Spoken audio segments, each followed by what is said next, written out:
নমস্কার।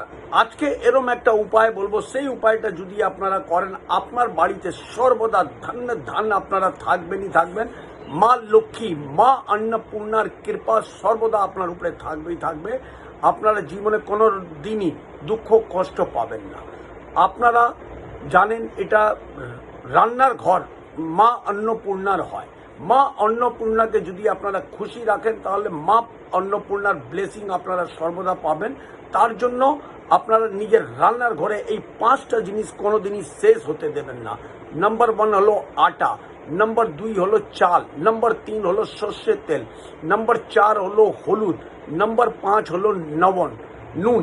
এই 5টা জিনিস যদি আপনারা কোনোদিনই শেষ না হতে দেন আপনার কোনো জিনিসই কোনো দিনই কোনো অভাব হবে না। যেটা শেষ তো অতি অবশ্যই হয়, আপনারা দেখে নেবেন শেষ হওয়ার আগেই আপনারা তাকে নিয়ে আসবেন, দেখবেন আপনার